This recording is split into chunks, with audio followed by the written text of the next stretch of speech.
Hi friends, welcome to my channel learning with Prachi. और आज हम लेंगे क्लास 10th का English chapter a letter to God. तो पहले हम डिस्कस करेंगे इस चैप्टर की थीम और फिर हम डिस्कस करेंगे इस चैप्टर की summary. So let's get started.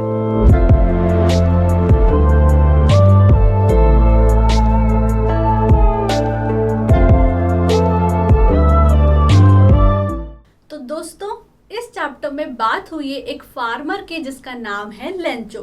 तो लेंचो एक बहुत ही मेहनती किसान है जिसने अपने खेत में भुट्टे उगाए हैं। भुट्टे मतलब कॉर्न, ठीक है। तो अब वो सिर्फ बारिश का वेट कर रहा है क्योंकि बारिश अच्छी गिरेगी तो फसल अच्छी होगी और फसल अच्छी होगी तो पैसा अच्छा मिलेगा। तो वो बारिश का वेट कर रहा है। बारिश तो होती है लेकिन मूसलाधार बारिश होती है, तूफान आता है जिसके कारण उसकी सारी की सारी फसल खराब हो जाती है। अब वो बहुत ज़्यादा निराश हो जाता है, दुखी हो जाता है। उसे लगता है कि अब भगवान के अलावा मेरी मदद कोई नहीं कर सकता। इसीलिए वो भगवान को एक चिट्ठी लिखता है और भगवान की मदद मांगता है। तो क्या भगवान उसकी मदद करते हैं, और करते हैं तो किस फॉर्म में करते हैं, यही हम जानेंगे स्टोरी से। तो आइए अब स्टोरी को और डिटेल में जानते हैं। तो दोस्तों, कहानी की शुरुआत कैसे हो रही है? कहानी की शुरुआत हो रही है लेंचो के घर के लोकेशन के साथ। लेंचो का घर कहाँ पे है? एक वैली में है, एक घाटी में है, on the crest of a hill, यानी हिल के टॉप पे। लेंचो के घर से हम बहुत सारे नज़ारे देख सकते हैं, जैसे बहती हुई नदी और लेंचो का खेत जहाँ पे उसने भुट्टो की फसल उगाई है। अब लेंचो जो है सुबह से ही बारिश का इंतजार कर रहा है और वो आसमान की तरफ देखे जा रहा है in the north east direction. वो घर में अपनी वाइफ को बोलता है कि देखो आज हमें कुछ पानी मिलने वाला है, जिस पे लेंचो की वाइफ बोलती है गॉड विलिंग, यानी क्यों नहीं। लेंचो के जो बड़े बेटे हैं वो खेत में काम कर रहे हैं और छोटे बच्चे जो हैं वो अंदर ही खेल रहे हैं। सडनली जैसा ही लेंचो ने प्रेडिक्ट करा था वैसा ही होता है। बारिश की बड़ी बड़ी बूंदें गिरने लगती हैं। बारिश की बड़ी बड़ी बूंदों को फील करने के लिए लेंचो अपने घर से बाहर खेत की तरफ निकल जाता है। लेंचो बोलता है कि these aren't raindrops falling from the sky, these are new coins. Lencho बोलता है कि ये बारिश की बूंदें नहीं गिर रही हैं, ये तो नए नए सिक्के हैं जो आसमान से गिर रहे हैं। The big ones are 10 cents and the small ones are 5 cents। अब वो ऐसा क्यों बोलता है?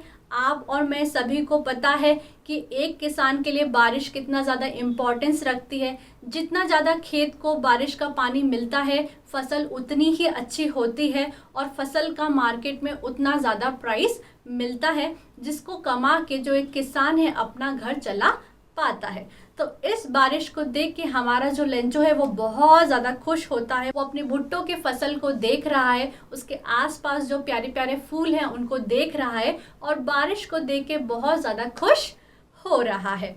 अब लेंचो देख रहा है कि बारिश हो रही है, लेकिन धीरे धीरे ये जो बारिश है वो तेज़ होने लगती है और अब ये बारिश एक मूसलाधार बारिश में बदल जाती है, यानी एक हेल स्टॉर्म में बदल जाती है। और देखते ही देखते आसमान से ओले गिरने लगते हैं। अब तो ऐसा लग रहा था कि सच में ही आसमान से सिक्के गिर रहे हैं और देखते ही देखते सारी फसल पे एक सफ़ेद चादर से बिछ जाती है, क्योंकि इतने सारे ओले फसल में गिरते हैं। अब इन सब चीज़ों को देख के हमारा जो लेंचो है उसकी आत्मा सूखने लगती है, वो दुखी होने लगता है। और ये जो बारिश है कंटिन्यू होती है 1 घंटे तक, यानी 1 घंटे तक बहुत तेज़ बारिश गिरती है और लेंचो की जो फसल है पूरी तरीके से बर्बाद हो चुकी होती है और किसी भी पेड़ पे अब एक पत्ता तक नहीं बचता है। अब लेंचो जो है अपनी फसल के बीचों बीच खड़ा है और सोच रहा है कि एक प्लेग ऑफ लोकस्ट, यानी एक टिड्डियों के दल ने भी इतना नुकसान नहीं किया होता जितना इस मूसलाधार बारिश, इस हेल स्टॉर्म ने किया है। और लगता है अब इस साल तो हमें भूखा ही सोना पड़ेगा।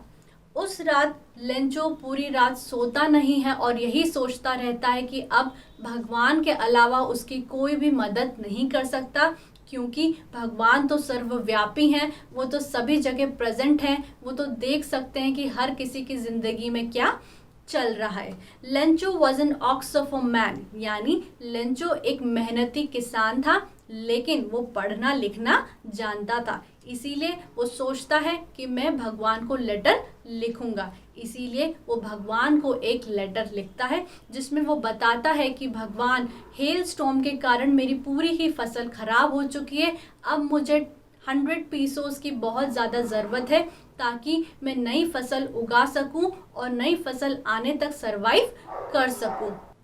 लेंचो ये लेटर लिख के शहर की तरफ निकल जाता है और पोस्ट ऑफिस पहुंच जाता है। पोस्ट ऑफिस में वो एक एनवलप लेता है जिसमें वो अपना इस लेटर को डालता है और ऊपर से स्टैंप लगा के पोस्ट ऑफिस के मेल बॉक्स में इसको डाल देता है।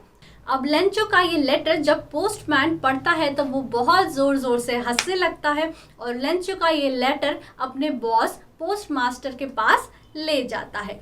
पोस्टमास्टर एक फैट पर्सन होता है जिसका नेचर बहुत ही फ्रेंडली होता है, और जब पोस्टमास्टर लेंचो का ये लेटर पढ़ता है तो वो सोचता है व्हाट फेथ, यानी क्या विश्वास है इस आदमी का भगवान के ऊपर। काश मेरा भी विश्वास भगवान के ऊपर इतना ही होता। अब पोस्टमास्टर सोचता है कि चूंकि लेंचो का भगवान पे बहुत ज़्यादा विश्वास है, मैं भगवान की तरफ से लेंचो के इस लेटर का रिप्लाई दूंगा। लेकिन जब पोस्टमास्टर उस लेटर को पढ़ता है तब पोस्टमास्टर को पता चलता है कि लेंचो को रिप्लाई के साथ साथ 100 पीसोस की ज़रूरत भी है। अब चूंकि पोस्टमास्टर बहुत ही अच्छा इंसान होता है, बहुत ही फ्रेंडली इंसान होता है, वो डिसाइड करता है कि सभी लोग अपनी सैलरी में से थोड़ा थोड़ा हिस्सा लेंचो को देंगे। तो सारे ही लोग लेंचो के लिए एज अ चैरिटी उस पैसे को इकट्ठा करते हैं जो कि अप्रॉक्सीमेटली 70 पीसोस होते हैं, और वो सारे ही पैसे मेल में रख देते हैं और लेंचो को पहुंचाने की तैयारी करते हैं। अब थोड़े ही टाइम बाद लेंचो जो है अपना मेल लेने के लिए पोस्ट ऑफिस आ जाता है। वो यूजुअल टाइमिंग से थोड़ा जल्दी आ जाता है क्योंकि वो बहुत एक्साइटेड रहता है उस मेल को पाने के लिए। अब जब पोस्टमैन वो मेल लेंचो को देते हैं तो सारे ही लोग लेंचो की तरफ देखने लगते हैं उसका रिएक्शन जानने के लिए।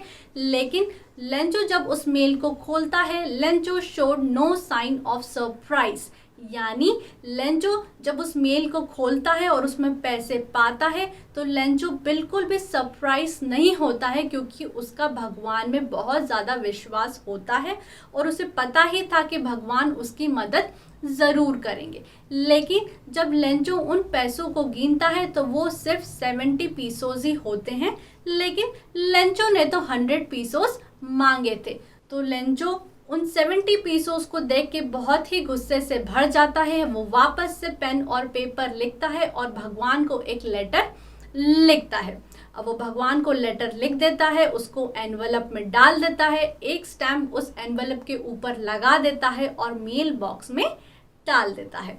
अब जैसे ही लेंचो उस मेल को मेल बॉक्स में डालता है, पोस्टमैन उसको निकाल लेता है और पढ़ता है, जिसमें यह लिखा रहता है कि भगवान, मैंने आपसे 100 पीसोस मांगे थे लेकिन मुझे 70 पीसोस ही मिले हैं। मुझे आप बाकी का अमाउंट जल्दी से जल्दी भेज दीजिए क्योंकि मुझे उस अमाउंट की बहुत ज़्यादा ज़रूरत है। और हाँ, नेक्स्ट टाइम मुझे ये अमाउंट मेल से मत भेजना, because post office employees are a bunch of crooks, यानी पोस्ट ऑफिस के जो एम्प्लॉयज़ हैं वो बहुत ज़्यादा बदमाश हैं। और ऐसे ही हमारी जो स्टोरी है वो ख़त्म हो जाती है। तो दोस्तों, इस स्टोरी से हमको क्या शिक्षा मिलती है? इस स्टोरी से हमें ये शिक्षा मिलती है कि फेथ कैन मूव माउंटेन्स, यानी भगवान पे भरोसा तो बड़ी बड़ी प्रॉब्लम्स को सॉल्व कर सकता है, जैसे भगवान ने लेंचो की प्रॉब्लम को सॉल्व किया। अब हमको ये भी पता है कि हमारी प्रॉब्लम सॉल्व करने के लिए भगवान खुद नहीं आते हैं, लेकिन वो हमारी मदद हमारे आसपास के लोगों के थ्रू करते हैं, जैसे लेंचो की मदद करी पोस्ट ऑफिस के एम्प्लॉयज ने। और यही शिक्षा हमको इस स्टोरी से मिलती है। तो दोस्तों, ये था मेरी तरफ से इस चैप्टर का समराइजेशन। अगर आपको ये वीडियो अच्छा लगा हो तो वीडियो को लाइक कर दो, चैनल को सब्सक्राइब कर दो, and wish you good luck for your exams.